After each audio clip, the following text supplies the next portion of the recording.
Hello, everybody. Today, the Treasury Department is announcing the largest set of sanctions ever imposed in connection with North Korea. This action targets the deceptive shipping practices that have enabled the Kim regime to fund its dangerous weapons programs.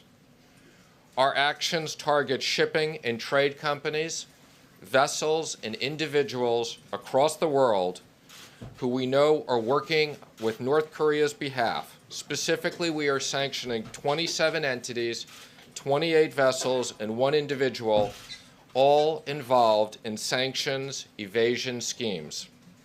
Today's actions will significantly hinder North Korea's ability to conduct evasive maritime activities that facilitate illicit coal and fuel transports and limit the regime's ability to ship goods through international waters. Our actions are part of the ongoing maximum economic pressure campaign to cut off sources of revenue that this regime derives from UN and U.S. prohibitive trade to fund its nuclear and ballistic missile programs.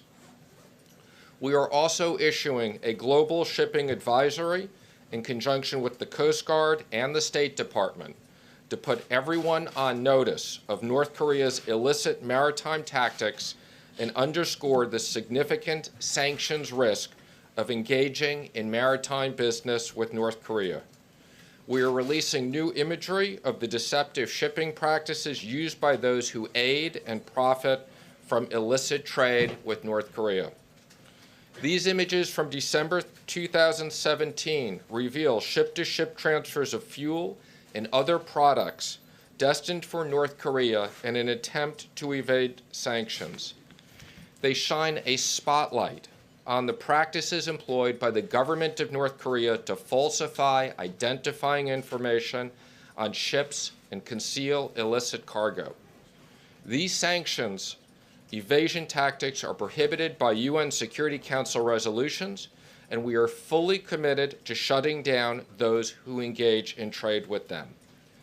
Through today's actions, we are putting companies and countries across the world on notice that this administration views compliance with U.S. and UN sanctions as a national security imperative. Those who trade with North Korea do so at their own peril. The United States will leverage our economic strength to enforce President Trump's directive that any company that chooses to help North Korea fund its nuclear and ballistic missile programs will not be allowed to do business with anyone in the United States. Kim Jong-un's nuclear program serves one goal: to keep him in power, even as his people starve and suffer. The United States will not sit idly by while he threatens American allies and territories. This administration is committed to full, irreversible, and permanent denuclearization of the Korean Peninsula, and our actions today against those who continue to fuel this rogue regime amplifies our strong resolve to achieve that end. And I'm happy to answer any questions. Mr. Secretary, in recent weeks, there seemed to have been a little bit of a thaw, at least between South Korea and North Korea, their participation in the Olympic Games. There hasn't been a missile test, certainly not a nuclear test in recent weeks. Why these sanctions, and why now, when it looked like there was the beginning of an opening, at least between South and North Korea? Okay, well, I'd say, while we appreciate the fact that there haven't been tests, that's not exactly a terrific standard of what we're applying. It was very clear that this has been a directive that the President has issued, going back to his time at the UN. When the Vice President was over in the region, he made it very clear that we were working on these sanctions. And as you know, there's a huge process that goes into preparing these sanction packages. And as soon as they were ready, we were prepared to release them today. Real quick question about you mentioned nuclear weapons. Do we have any specific, 2 questions. Do we have any specific example of this being used to enhance their nuclear program? Do you have specific examples of where they've breached trade to do that? Secondly, is there a linkage between a speech that the President made earlier last week when he said we're going to be so far ahead of everyone else in nuclear like you've never seen before, far in excess of anyone else? Is he talking about North Korea?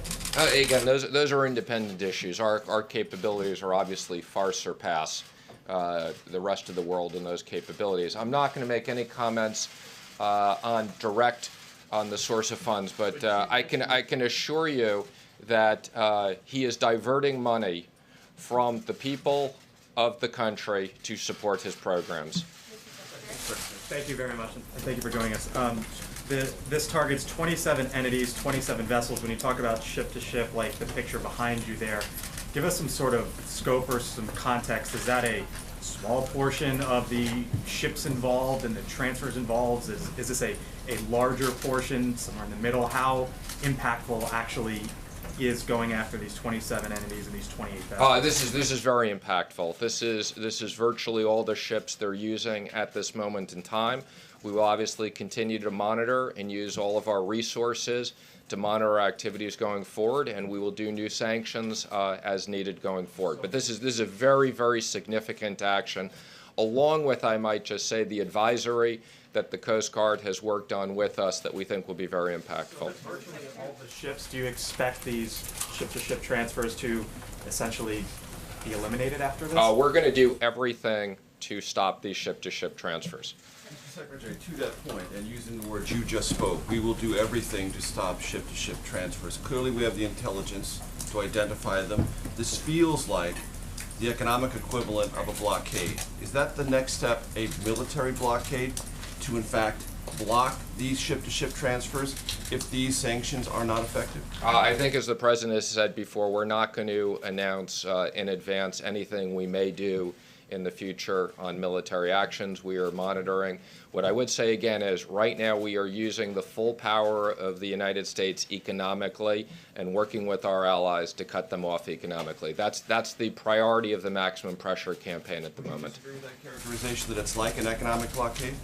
Again, I'm not going to confirm that. What I will say is we're using all of our sanctions capabilities, and we will continue to do so, to economically cut off illicit activities. Two questions for you, Mr. Secretary. First, just on the superlative, the largest, is that just purely the number of entities and vessels and companies that are being sanctioned? The President also called it the heaviest. I think we think it's both the largest in number we've ever done against them, as well as impactful. I would just say that this brings up the total to over 450 sanctions that we have on North Korea.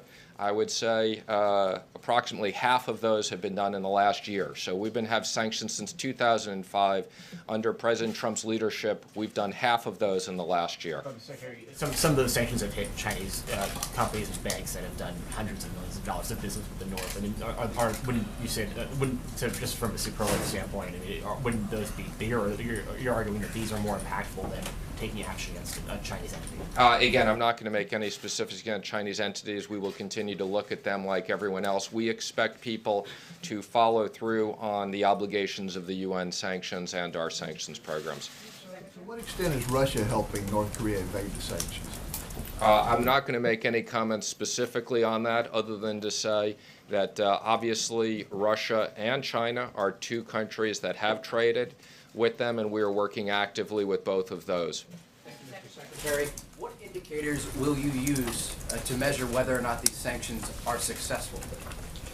We have both classified and unclassified indicators that we monitor as to the success, and I will tell you, we believe that the economic sanctions are beginning to have a significant impact on their ability to fund their programs. Could you let us know about some of the unclassified indicators that you use? Again, in this setting, I'm not prepared to go through the difference in classified and unclassified, but we'll follow up. Thank you, Mr. Secretary. Two questions for you to follow up on Steve. Why not blacklist Russian ships? Again, we're prepared to blacklist Russian ships to the extent there are Russian ships. So let me be clear, whether they're Russian ships, whether they're Chinese ships, we don't care whose ships they are. If we have intelligence that people are doing things, we will put sanctions on them, and we will go forward with that. And the second question on timing here. Specifically today, this is a time, obviously, when the Olympics closing ceremonies are happening on the Korean Peninsula. The president's daughter and senior advisor just arrived in South Korea. Is that timing more than a coincidence, or are you trying to send a coordinated message by rolling these sanctions out today? Well, first let me say Ivanka Trump has been briefed on this She's been part of the team. She had dinner with President Moon. They had a private discussion in advance about this occurring, and this has been an interagency process. So I think, as I said earlier, when the Vice President went over there, he announced these. These sanctions were not ready at the time. Had they been ready to release, we would have done them earlier. And there's an extensive process, an enormous amount of work that's been done with the intel community on an interagency basis to get where we are today. In the back. Yes? What you're going to do when you exhaust all the sanctions? In other words, what if it shows that it doesn't work? What's the next option? Again, I don't think we're going to make any comments on what our options are or aren't in the future. We will continue as we see things that should be sanctioned. I can assure you we will continue to roll out new sanctions. So as you know, since I've been here, this has been an evolving process. And although we don't comment on future sanctions, I can assure you we have a large team, the largest ever dedicated at Treasury, to focus on North Korea illicit activities. And as there are more actions that need to be sanctioned, we will do that in the future. Mr. Secretary, you said that, can you go into a little bit more detail about Ivanka briefing the South Korean president? Does she have the proper security clearance to have been able to know what these sanctions were and brief the South Korean president? Yes, she has the appropriate access to brief the President Moon. Do you think the greatest effect by this will be military or economic? Again, I'm not going to comment on any military issues. I am going to comment that we think the economic activities are significant and the sanctions are working. But you think there will be military? I'm not commenting one way or another. You shouldn't interpret that. Regarding North Korean people who are under U.S. under the sanctions, and Kim Young-chol, who is the military chief in North Korea, he was so many provocated in South Korea. So he's coming for closing ceremony in 25th. So what is the U.S. position of these terrorist guys entered South Korea? Do you have anything? That's for South Korea to decide. I'm not making any comments on that. But again, let me just emphasize, our actions are not against the people of North Korea. Our actions are against the leadership of North Korea and the illicit activities and our commitment to have safety and security on the peninsula.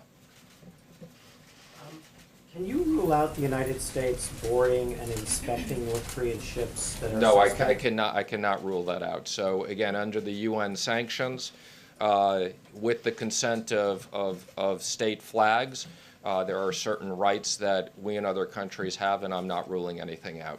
Sorry, just with the consent of state flags. So say a ship doesn't give you consent, it's a North Korean ship and it's suspect. Do you rule out then boarding and forcibly inspecting? Again, I'm not going to make any comments on what the military may or may not do. I would direct you to, under the UN sanctions, we do have the right, with the consent of the state flag, and we will actively, and we expect states that as we give them information, they deflag the ships. I think that's also something that's very important. Yes, in the back. Do you believe these sanctions will create or will entice North Korea to have a change of heart? Again, I'm not going to speculate what their change of heart will be or won't be. Again, what I've said is we do believe the sanctions work. There's no question in the case of Iran. The sanctions and unified sanctions is what brought Iran to the table. We believe that the economic might of the United States and our allies, cutting them off, will limit their ability to continue their programs. What if some of these companies actually don't have much economic exposure in the U.S.? What is there you can do to pressure them further? So again, I think as you're aware, we have the ability to do both primary sanctions and secondary sanctions. So if these companies are doing business in other places in the world and that is facilitated, we have the ability to cut off the banking system in other parts of the world, and we will look at that very seriously. So. Secretary, are you right now actively considering any further designation under the Patriot Act, Section 311, of any banks or financial institutions? Again, as a matter of policy, I'm not going to give specifics as to what we are considering and what we're not considering, but I assure you we are reviewing information as it associates with banks that are doing illicit activities. Have you here? Good. Last time you were here was because of it, and there was supposed to be this calculator on the Treasury website, the IRS website, so people could go and sort of figure it out. Yeah, It hasn't been posted yet. There's this kind of turf battle between Treasury and IRS and OMB on how to deal with regulations on the tax code. Has this rollout gone as smoothly as you anticipated? Absolutely. So let me just comment, first of all, the calculator is on track. I think it's being released next week. It is being released next week. I think we're going to give the press a demonstration of this. And again, I would just emphasize, I think the rollout of the tax plan, we've had very close coordination between the IRS and our team at Treasury and the White House and the OMB. I think there have been some articles about a memorandum of understanding that Treasury has had for 30 years with OMB. But again, I assure you that Mick Mulvaney and I are working very closely together. And to the extent that makes sense to reconsider how things have been done over the last 30 years, we're already doing that. And the President said today at CPAC that past administrations, when talking about the deficits and debt, have let it go to hell, I believe were his words. Yet the projections are still close to $1 trillion deficits that are going to be racked up in the future years here. Is the administration on the same track? Let me comment on that, because I think that's an important issue. Again, as we've said, the debt has gone from 10 trillion to 20 trillion over the last 8 years. The president is concerned about that. A big component of that was spent in the Middle East on wars, as the president has talked about. The president's been very clear that getting more money for the military was a major priority of his, and that's something that was achieved. And as part of that, the Democrats required us to raise non-military money. I think given the importance of what the president wanted to do with the military, that was critical that we get it done, and we'll be looking at the issue of budget deficits going forward. Mr. Secretary, while we're on the subject of taxes, where is the administration on the idea of a 25-cent rise in the gas tax that the president has suggested in meetings with members of Congress? I will tell you it's something that's being considered. There is no decision on that. I think, as some of you noted in my testimony, the president is focused on the idea of an internet sales tax. Again, let me just say this is not a new tax. This is, most states have a sales or a use tax. And the president wants to make sure that the states are getting the money that they deserve and that they can spend on infrastructure. The gas tax, do you, Mr. Secretary, believe it would be in any way economically harmful to raise it on, maybe keep it on an inflation-adjusted basis, as some in the infrastructure community have suggested would be necessary? Again, I would just comment, we haven't had an increase in the gas tax in a long time. It's one of the things that we're looking at. It's just one of the issues. We haven't made any decisions. Have you made any determinations on whether or not it would be economically harmful? Again, we've done some analysis on it, but it's on a preliminary basis and nothing we're prepared to decide on right now. Why don't we take, yes. Can you update on the monitoring of the China-North Korea corridor that is the lifeline for North Korea, which is not monitored by any international organization? I'm not going to comment on specifically what ability we have to monitor things and what ability we don't, but I can assure you that we have a lot of capabilities. Mr. Secretary, yesterday you met with our Prime Minister, and he quoted you as suggesting that 70% of the benefits of the tax cuts go to workers.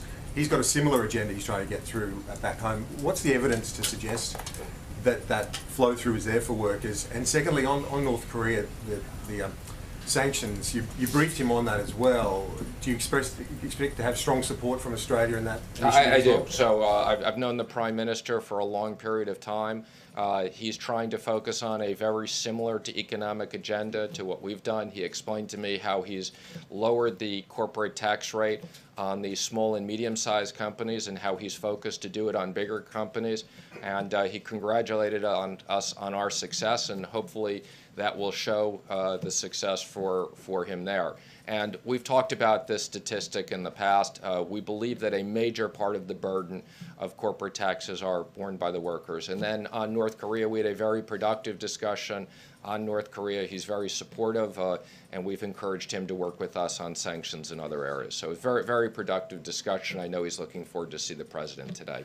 On that modelling, Mr. Secretary, with the 70% dividend that goes to workers that you mentioned to Malcolm Turnbull yesterday, is that all in wage growth or some other dividend? It's mostly in wage growth.